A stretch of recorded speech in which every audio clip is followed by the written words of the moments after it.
नमस्कार, मी स्नेहल चौधरी. आपण पाहत आहात LS मराठी. पाहूयात काही महत्त्वाच्या घडामोडी.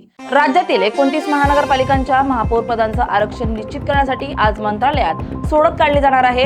नगर विकास राज्यमंत्री माधुरी मिसाळ यांच्या अध्यक्षतेखाली ही आरक्षण सोडत पार पडणार आहे. महापौर पदाचे आरक्षण निश्चित झाल्यानंतर संबंधित महापालिकांमध्ये महापौर निवडीची प्रक्रिया सुरू होणार आहे. ही सोडत चक्राकार पद्धतीने काढली जाण्याची शक्यता असून त्यानुसार सर्वसाधारण प्रवर्ग वगळता अनुसूचित जाती, अनुसूचित जमाती, इतर मागासवर्गीय महिला आदी प्रवर्गांपैकी एखाद्या प्रवर्गासाठी आरक्षण निश्चित होण्याची शक्यता आहे. मुंबईत KEM रुग्णालयाच्या 100व्या वर्धापन दिनानिमित्त तिन्ही पक्षाचे नेते एकत्र येणार आहेत.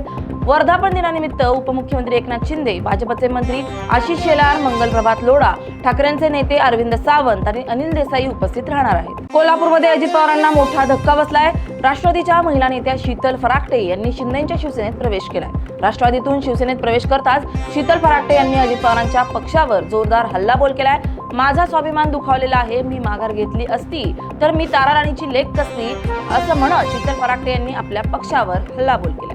अमरावतीत महापौर पदासाठीची सोडत आज होणार आहे. त्यानंतर महापौर निवडीचा मार्ग मोकळा होणार आहे. 4 वर्षांपासून रिक्त असलेलं महापौर निवासस्थान सोडतीनंतर आणि निवडीनंतर पुन्हा कार्यान्वित होणार आहे. नव्या महापौराकडून शहराच्या विकासाला गती मिळेल अशी अपेक्षा नागरिक व्यक्त करतात. जगप्रसिद्ध लोणार सरोवरातील पाण्याची पातळी सातत्याने वाढत असल्यामुळे उच्च न्यायालयाने दखल घेतली आहे. न्यायालयाच्या खंडपीठाने ॲडव्होकेट मोहित खजांची यांच्या न्यायालय मित्र म्हणून नियुक्त केली आहे. सरोवराची पातळी सप्टेंबरपासून सातत्याने वाढत असून सध्या रेकॉर्ड ब्रेक स्तरावर पोहोचली आहे, ज्यामुळे सरोवरातील जैवविविधतेला धोका निर्माण झालाय. न्यायालयाने पुढील 7 दिवसात रीतसर जनहित याचिका दाखल करण्याचे आदेश दिले. गडचिरोली जिल्ह्यात उच्च दर्जाच्या लोह खनिजांच्या उपलब्धतेमुळे लवकरच मोठे उद्योग उभे राहणार आहेत. या औद्योगिक विकासाचा थेट लाभ स्थानिक नागरिकांना मिळावा यासाठी पायाभूत सुविधा आणि मनुष्यबळ विकासावर भर देण्याची गरज असल्याचं मुख्य सचिव राजेश अगरवाल यांनी सांगितलंय. जिल्हाधिकारी कार्यालयात आयोजित बैठकीत त्यांनी जिल्ह्याच्या सर्वांगीण विकासाचा आढावा घेतला. सिंधुदुर्गात मागील 2 दिवसांपासून थंडीने जोर धरला असताना दाट धुकं पडल्याचं पाहायला मिळालंय.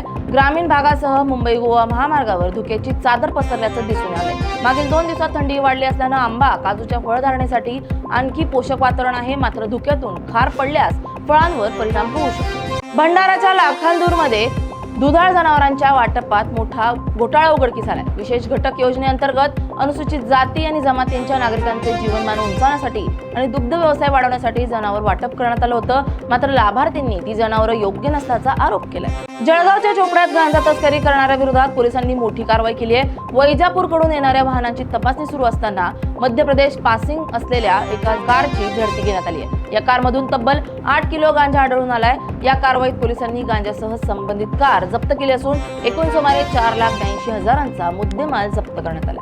गडचिरोली जिल्ह्यात 10,000 रुपयांची लाच घेताना वनविभागाचे क्षेत्र सहाय्यक महेश धामणगे यांना ACBच्या पथकाने रंगेहात पकडलंय. महेश धामणगे यांनी जप्त केलेल्या ट्रॅक्टरवर गुन्हा न दाखल करता दंड कमी करण्यासाठी लाच मागितली होती. ACBनं सापळा रचून ही कारवाई केली आहे. या होत्या काही महत्त्वाच्या घडामोडी. पाहत रहा LS मराठी.